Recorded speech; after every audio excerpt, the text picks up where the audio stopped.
Sega, Sonic Team, you sons of guns, you actually went and hired that man.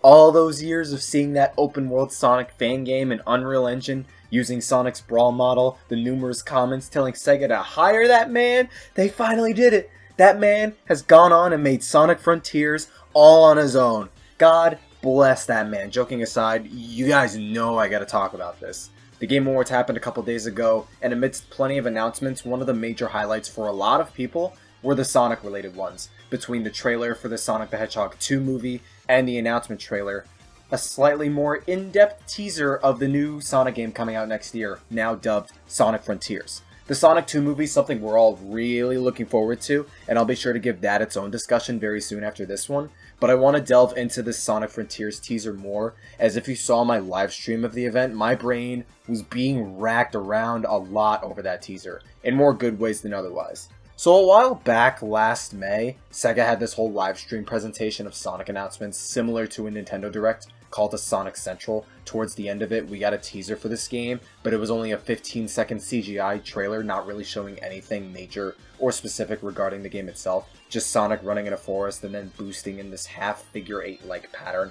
I'll always bring up and stick with the notion that that was a nothing teaser, because the bulk of the talk regarding that game at the time was thanks to the slew of leaks and rumors that came out not long after. We had nothing to go off of then beyond those rumors. But now, with this announcement trailer, not only did it verify plenty of those rumors to be true, even if those rumors never existed, this was a far better teaser, given there's actual context, actual substance. We have stuff to chew on with the information this trailer has. Granted, if I'm not misremembering, Sonic Team head manager Takashi Iizuka mentioned around then they didn't intend on revealing the game in any way that soon.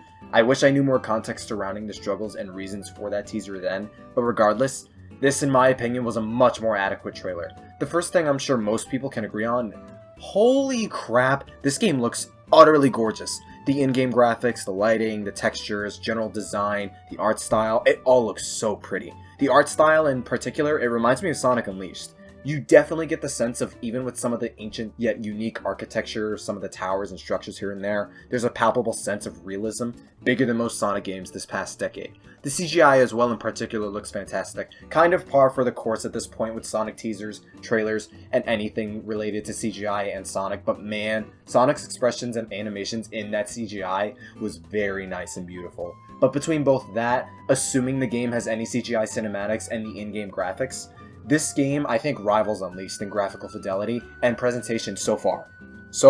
Sonic Unleashed, in my and a lot of people's opinions, is the most beautiful looking Sonic game, with the art direction, art style, world design. A lot of the characters and worlds were designed very eloquently, and with such vivid detail, with a tinge of realism to them that still blends well with the cartoony, exaggerated nature of Sonic and his friends' designs. I'm getting similar vibes of that game style looking at this trailer, and it also reminds me of the pre-alpha trailer, like the very first trailer we got of Sonic Boom. Remember those panning camera shots? Like, remember way back in, like, what was it, 2011, 2012, somewhere around there? The panning camera shots over the lush landscapes and sunflowers before Sonic Boom came out? Reminds me of that. And just looking at the world itself, it's really interesting to remind oneself, you, me, anyone, we're looking at a Sonic game. This giant open world, these gorgeous valleys, mountains, landscapes, oceans, rivers, forests, this massive open space that's reminding people of Breath of the Wild. Yeah, that's a Sonic game. This is a Sonic game. Even when I bought into those rumors last summer, it's still wild that the next official mainline game will actually be open world. Not open-ish like the adventure games, not a concept within a fan game. Like, this is legit a whole ass open world Sonic game. Something Sonic's never done before. Even the adventure games in 06, with all the branching paths and open aspects those games had, weren't halfway near as open as what we're seeing here. On paper, and one of the biggest aspects about this game I do respect and have some excitement for, is something that could be said for most 3D Sonic games since Adventure, this could unironically be one of the most ambitious and flat-out biggest Sonic games ever. Between the English website, Japanese website, and some articles here and there is more about this game I'm willing to be more optimistic and excited about. Not even just the trailer itself. The world itself, obviously, is massive. There's plenty of various valleys, slopes, hills, mountains, flower fields, islands, just a bunch of terrain and ground for Sonic to cover that looks like would complement any gameplay style Sonic might have in this game, whether more boost-orientated or more adventure style. The scope of the game alone's enough to evoke some optimism or hype because this is something both new and grander than Sonic's ever done before. The synopsis for the game going off the website also explains some details regarding the setting for the game too. Quoted, "Worlds will collide in Sonic the Hedgehog's newest adventure, an experience like never before, accelerate to new heights and experience the thrill of high-velocity open zone freedom. Battle powerful enemies as you speed through the Starfall Islands, landscapes brimming with dense forests, overflowing waterfalls, sizzling deserts, and more. This holiday 2022, speed into new realms." I like that they describe it as open zone instead of open world. It gives it both a Sonic feel and adds a little more immersion calling it that, because it sounds more apt both from a Sonic perspective and a normal logic perspective in my opinion. The synopsis for the game itself describes how Dr. Eggman discovers an ancient technology on the Starfall Islands, installing his AI program called Sage to hack it and take it over, but he fails and reaps consequences for doing so, as the tech is a lot more interesting and detailed than he realizes, to which Sonic has to race against time to discover the truth, save his friends, and even himself. Takashi Iizuka even describes this game as, quoted, "a huge leap forward for the franchise." Yet the trailer is actually convincing in that way for once, so I gotta give him props for that. Quoted, "delivering an evolved gameplay experience that can be enjoyed by longtime Sonic fans and action-adventure enthusiasts alike. With the effort of the talented developers at Sonic Team Japan, we've created an all-new style of gameplay experience for Sonic the Hedgehog, where players will be able to explore lush and expansive landscapes with Sonic's signature speed and abilities. There's sure to be lots of twists and turns around every corner in Sonic Frontiers, and we're excited to unveil more information about the game over the coming months." Beyond the game itself and going into more story/character/writing details, you guys know the Sonic comics? The one consistent Sonic media that almost always tends to get rave reviews and praise, especially regarding how well written and presented Sonic and the rest of the characters are? Well, Ian Flynn, the main writer for those same comics, is confirmed to be writing the script for Sonic Frontiers. Branching into articles, Game Informer confirmed this famous writer for those same comics is finally making his debut as a writer for a mainline Sonic game. I'm sure you guys are aware there's a vast amount of mixed reception regarding the writing and characterization of Sonic, his characters and stories since Colors. And if you've seen my content, you know I'm not a fan of the majority of Sonic stories post Black Knight. Between the character writing, the flanderization in some aspects, the weak and subpar stories themselves, I feel like Sonic games could tell much more interesting stories with much more interesting and enjoyable character portrayals and consistent writing. And I haven't read the Sonic comics, but from the little I've seen of the IDW ones in particular, they are pretty entertaining as far as character writing, and so many Sonic fans who have read those comics, they rave so much and praise so heavily of how great, experienced, and competent Ian Flynn is as a writer of those. So to have a revered, competent writer be cast within a mainline Sonic game, to me, is like the biggest sigh of relief I've ever felt about Sonic in a hot minute.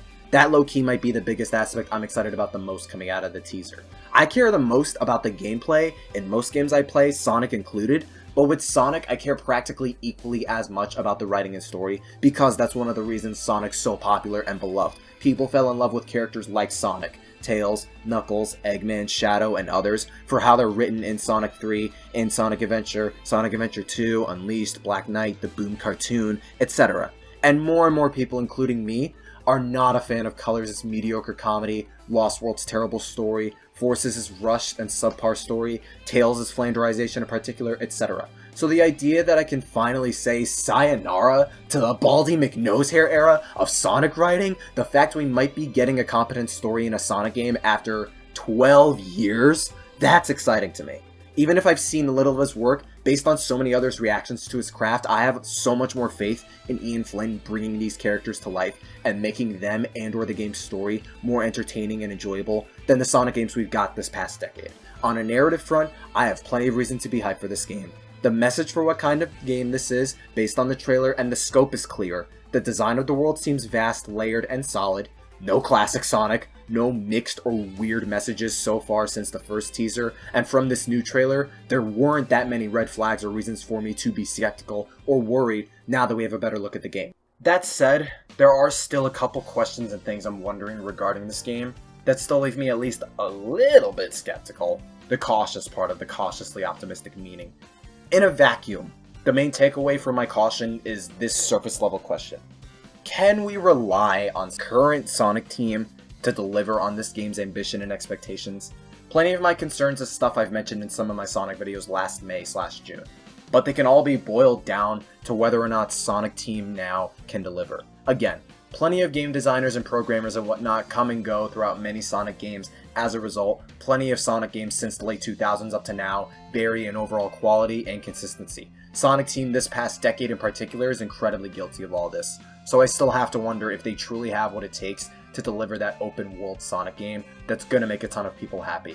This is the longest wait we've gone on without a new mainline Sonic game. This game will come out 5 years after Sonic Forces, yet Forces took 4 years to develop and was still both mediocre and rushed in several aspects. Like, it all comes down to how well Sonic Team's both utilizing the developers they have and the resources those developers have access to, not just how much time they have. Not only that, there is also Sonic's whole game philosophy to consider itself. I've said this in those Sonic videos last May/June.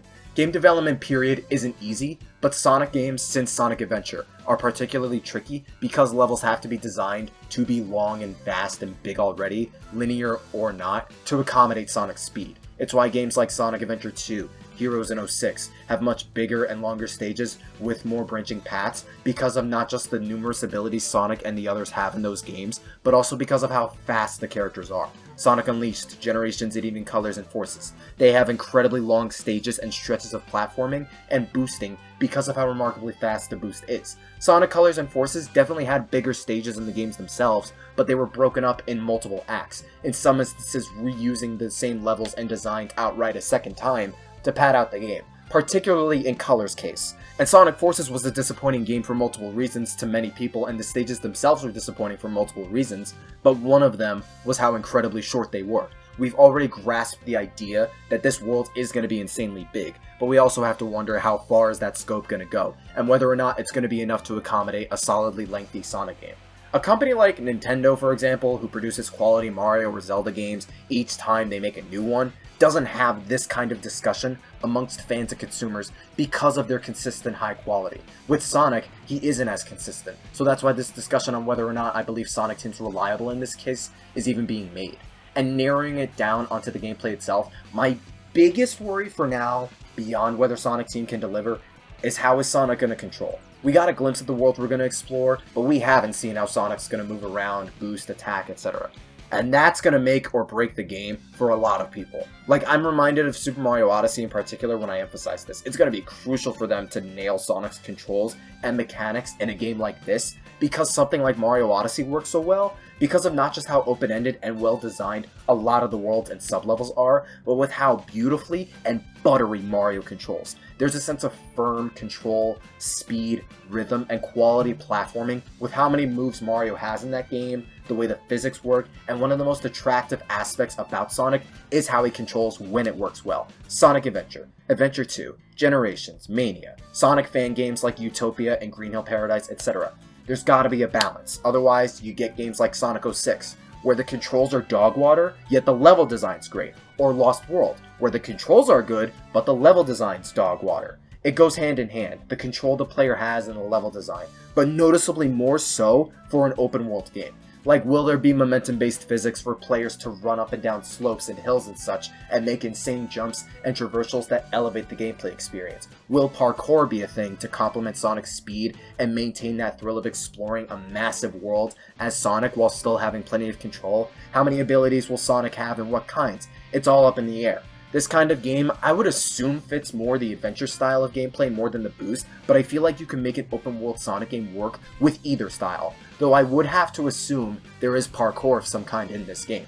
Running up and on walls, getting up steep hills, crossing cliff sides to reach secrets and collectibles and whatnot, and I am referring to the type of parkour you get from Sonic Adventure more than Sonic Lost World. Parkour at the very least would help this game plenty and make exploration and control much more fun for players if it's anything like the adventure games. And speaking of exploration, this is my second main concern regarding this game, that's whether or not there's going to be enough stuff to do. Giant sandbox open world games have main objectives for you to complete, but they throw a whole slew of side quests and side goals for you to explore and get the most out of those open worlds. Grand Theft Auto and the extra missions and tasks. Skyrim with the same thing. Breath of the Wild with the shrines, towers and Korok seeds, etc. You need more than just a main objective for an open world game.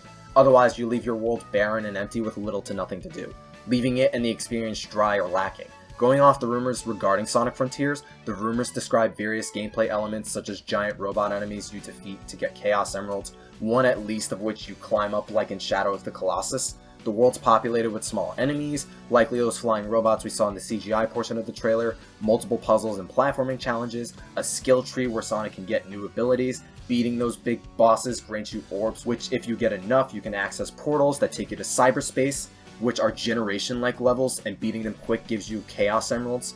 Assuming the rest of these rumors are true, as the open world and giant robot parts are, I think it's safe to assume these smaller podium towers with the little circles on top are these points where you can access cyberspace. We see 2 in the trailer and then a third one that's glowing red like it's a portal. And assuming we have boost levels, again, this goes back to the struggle of how well or poorly designed are those going to be. Are they going to be long, well designed? That's still unknown. What are the puzzles and platforming challenges going to be like, and how are they going to be designed? Will the platforming in particular have makeshift blocky platforms akin to the scarecrows in Mario Odyssey or something, or will they be more ingrained in the natural terrain of the land? Kind of like some of Breath of the Wild's Korok seeds. Is fast travel a thing in this game? Breath of the Wild had dozens of towers throughout the world, where once you climb them, you could teleport to towers you've been to and fast travel from one area to another. There seems to be a couple big towers in Sonic Frontiers similar to Breath of the Wild, so does that mean those are our means of fast travel here too? They're having to worry about how they'll design the open world alongside potential boost levels, puzzles, platforming challenges, and there begs the question of how incentivizing will all of those be to make the game more interesting. And this is a game, to me anyways, Sega and Sonic Team need to nail. Not just because of people and Sonic fans getting fed up with that inconsistency, especially after Forces, but also because it's an open world game that will attract a larger crowd beyond Sonic fans as well, just because of that. Like, say this is worst case scenario, it's another unpolished or unfinished game like Boom Rise of Lyric or Sonic 06.